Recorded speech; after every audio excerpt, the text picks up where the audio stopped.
Assalamualaikum warahmatullahi wabarakatuh. Salam sejahtera bagi kita semua. Salam, Om Swastiastu, Namo Buddhaya, salam kebajikan. Sebelumnya, perkenalkan nama saya Muhammad Zainur Rahman dari kelas 4A Daring 1, Program Studi Pendidikan Informatika, Fakultas Ilmu Pendidikan Universitas Trunojoyo Madura dengan NIM 200631100001. Video ini saya buat untuk menyelesaikan tugas ujian akhir semester mata kuliah Data Mining dengan dosen pengampu yaitu Ibu Medika Risnasari SST MT. Adapun pada video kali ini saya akan menjelaskan tentang penerapan fungsi data mining klasifikasi untuk prediksi komedian menggunakan Decision Tree, di mana terdapat dataset untuk klasifikasinya seperti tabel yang ada pada layar ini. Perlu kita ketahui, jika dalam klasifikasi sendiri, ini kita harus memahami terlebih dahulu mana yang atribut atau ciri-ciri yang akan kita gunakan dalam algoritma atau modeling, dan target atau kelas. Di mana dari dataset ini dapat diketahui bahwasanya ada 13 baris dan 6 kolom. Nah, atribut pada dataset ini diantaranya itu ada age, ada experience, ada rank, ada nationality. Sedangkan yang Go ini merupakan target atau kelas. Untuk number yang ada pada bagian ini merupakan nomor urut biasa. Adapun penerapan pada kali ini, untuk proses data miningnya sendiri itu dilakukan dengan pendekatan model data mining CRISP-DM. Model data mining CRISP-DM ini adalah akronim dari Cross Industry Standard Process Data Mining yang merupakan metodologi umum untuk data mining, analitik, dan proyek data science yang berfungsi menstandarkan proses data mining lintas industri dan digunakan untuk semua level dari pemula hingga pakar. Untuk proses data mining yang berdasarkan CRISP-DM ini terdiri dari 6 fase. Di antaranya yang pertama business understanding, yang kedua data understanding, yang ketiga data preparation, yang keempat modeling, dan yang kelima evaluation. Kemudian di sini saya akan menjelaskan proses data mining dengan model pendekatan CRISP-DM yang pertama yaitu business understanding. Di mana business understanding sendiri itu merupakan sebuah proses pemahaman terhadap masalah yang akan kita selesaikan. Pada dataset yang ada di layar ini, saya ambil contoh pada nomor 1, di situ terdapat seorang komedian dengan usia 36 yang memiliki pengalaman 10 kali sehingga menduduki ranking 9 yang berasal dari negara UK, dan ternyata komedian tersebut itu tidak keterima sebagai komedian sehingga pada label atau kelas atau targetnya itu berstatuskan no. Sehingga pada business understanding dapat diketahui masalah yang akan dipecahkan yaitu bagaimana target atau label atau kelas dari klasifikasi atau hasil prediksinya komedian tersebut yes atau no sebagai komedian. Sedangkan untuk tujuan dari business understanding-nya itu mengetahui akurasi dari hasil prediksi atau klasifikasi dari pemain komedian tersebut. Untuk algoritma yang akan digunakan pada penerapan kali ini itu seperti yang ada pada judul yaitu Decision Tree. Untuk datasetnya sendiri, tabel tersebut itu berasal dari kaggle.com. Selanjutnya, di sini kita masuk ke dalam proses data mining dengan model pendekatan CRISP-DM yang kedua, yaitu data understanding. Di mana data understanding itu merupakan sebuah penentuan kebutuhan data, pengumpulan data, dan eksplorasi data. Nah, di sini dalam data understanding ini kita dapat melakukan beberapa hal, seperti membaca data, visualisasi data, seleksi fitur, dan telaah data. Di sini saya telah mencoba bagaimana cara untuk membaca data. Nah, di mana membaca data di sini kita dapat mengenali format data dan tata letak data sendiri. Nah, di sini untuk nama datanya saya menggunakan nama show, di mana data tersebut disimpan dalam format CSV. Nah, di sini saya juga telah memasukkan perintah import pandas untuk membaca data yang telah saya masukkan di sini. Selanjutnya, nantinya jika program ini kita jalankan, maka akan menghasilkan outputan seperti yang ada pada layar ini ya. Kemudian selanjutnya di sini saya melakukan visualisasi data, di mana visualisasi data sendiri di sini digunakan data stringnya akan diubah menjadi data numerik.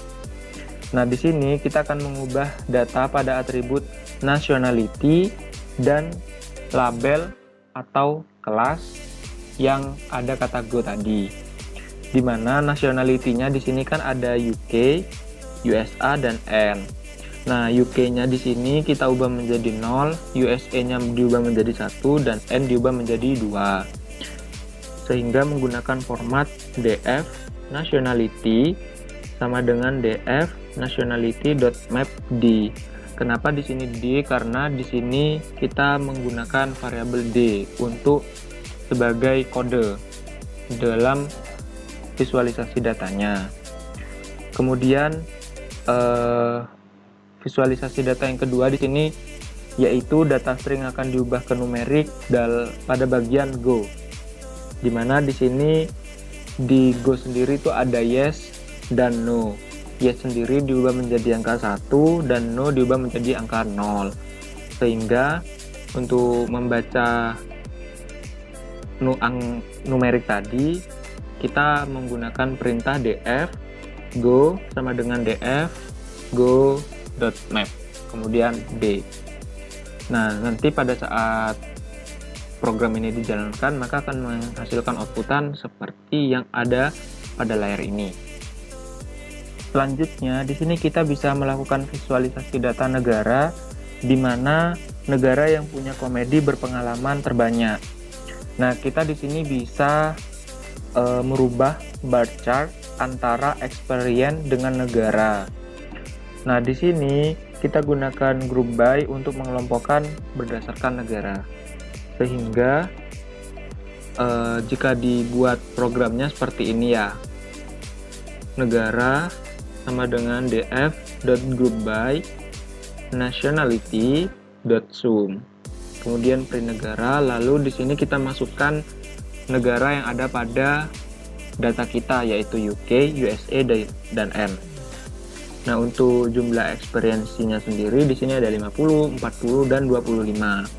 Selain itu di sini saya juga melengkapi dengan memberi judul gambar sumbu X dan Y, di mana di sini judulnya itu pengalaman, kemudian X-nya di sini merupakan negara yang bagian bawah ini, kemudian di bagian Y yang tegak di sini saya menggunakan jumlah tahun.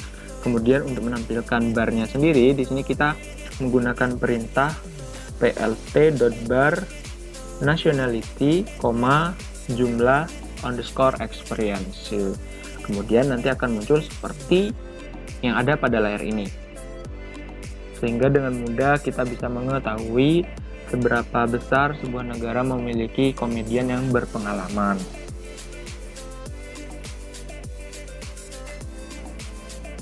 Selanjutnya masuk ke dalam proses data mining dengan model pendekatan CRISP-DM yang ketiga yaitu data preparation, di mana pada data preparation di sini saya mencoba sebuah seleksi fitur dengan menggunakan CScure. Nah, di sini saya telah mengimportkan dengan perintah import pandas dan import numpy. Nah, di sini untuk variabel X-nya itu untuk mendeteksi independent kolom dari kolom 0 sampai dengan 3. Kemudian untuk variabel Y-nya sendiri di sini merupakan target kolom yaitu sebanyak 4. Nah, di sini jika program dijalankan nanti akan muncul seperti ini.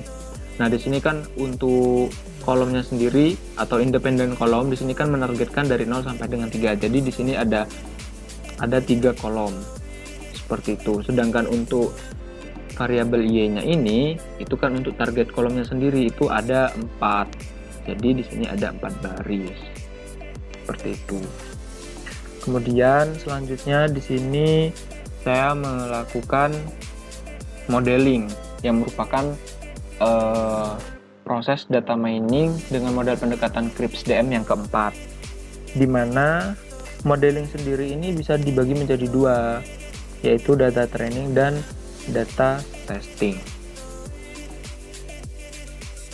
Data training sendiri ini nantinya akan digunakan untuk melatih algoritma dalam mencari model yang sesuai. Sedangkan untuk data testing ini akan dipakai untuk menguji dan mengetahui performa model yang didapatkan pada tahapan testing.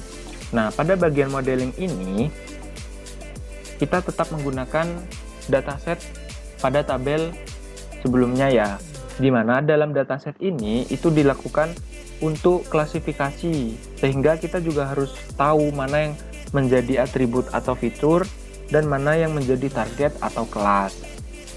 Nah, di sini saya telah menerapkan sebuah perintah fitur, di mana fiturnya sendiri itu terdiri dari age, experience, rank, dan nationality. Nah, untuk fiturnya sendiri ini kan dipersingkat menjadi dalam sebuah variabel x, dan go karena go sendiri maka di sini dijadikan sebagai variabel y, sehingga dimasukkan perintah print x dan print y maka akan menghasilkan sebuah outputan yang terpisah antara fitur dan go, maka nanti muncul seperti ini.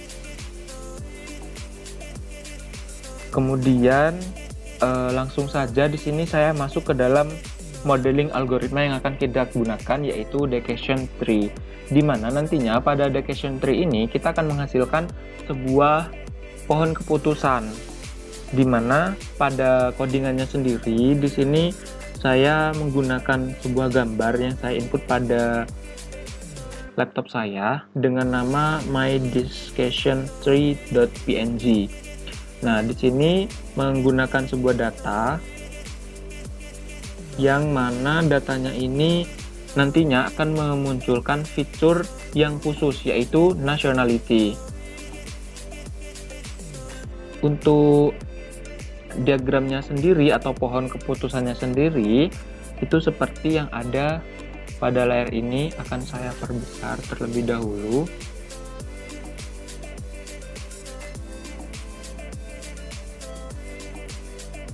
Nah, sehingga bisa disimpulkan di sini ada 1, 2, 3. Ada 3 level, di mana level satunya ini merupakan N, yang mana N ini merupakan nationality tadi. Nah, dari level 1 ini menunjukkan bahwasanya N kurang dari sama dengan 6,5, yang artinya setiap komedian di negara N ini yang nilainya 6,5 itu lebih rendah dan akan mengikuti panah true atau ke kiri, dan sisanya akan mengikuti ke panah false atau ke kanan. Untuk Gini-nya sendiri itu sebesar 0,497, di mana mengacu pada kualitas pemisahan dan selalu berupa angka antara 0,0 dan 0,5. Di mana 0,0 ini berarti semua sampel mendapatkan hasil yang sama, dan 0,5 ini berarti bahwa pemisahan dilakukan tepat di tengah. Nah, sampelnya sendiri di sini menghasilkan angka 13, yang artinya masih ada 13 pelawak yang tersisa pada saat ini dalam keputusan, karena ini merupakan langkah awal dalam pengambilan keputusannya. Nah, value-nya sendiri itu 6,7, yang artinya 13 dari komedian tadi itu akan mendapatkan no, dan 7-nya itu akan mendapatkan go, seperti itu. Kurang lebih sama. Untuk level yang kedua, di situ ada kotak true, di mana Gini-nya itu sebesar 0,0, yang artinya semua sampel mendapatkan hasil yang sama. Kemudian sampelnya itu sebanyak 5, yang berarti masih ada 5 pelawak pada negara tersebut. Value pada kotak true itu 5,0, yang mana artinya 5 akan mendapatkan no dan 0 akan mendapatkan go. Untuk kotak false-nya, di situ UK bernilai kurang dari sama dengan 39,5, yang artinya para pelawak pada negara ini kurang dari 39,5 akan mengikuti tanda panah ke kiri dan sisanya akan mengikuti tanda panah ke kanan. Untuk Gini-nya sendiri itu 0,219, yang artinya sekitar 22% sampel akan menuju ke satu arah. Untuk sampelnya di sini ada 8, di mana masih ada 8 pelawak di negara tersebut. Kemudian untuk value-nya itu 1,0, yang artinya dari 8 komedian tadi itu 1 akan mendapatkan no dan 7-nya akan mendapatkan go. Seperti itu. Kemudian di sini tahap terakhir yaitu penerapan evaluation, di mana evaluasinya sendiri di sini saya menggunakan perintah print, kemudian d3.predict 1,3,7, yang mana jika memunculkan outputan angka 1 itu berarti yes, namun di sini memunculkan langsung kata yes, seperti itu. Mungkin itu saja yang dapat saya sampaikan, kurang lebihnya mohon maaf. Wabillahi taufiq wal hidayah. Wassalamualaikum warahmatullahi wabarakatuh.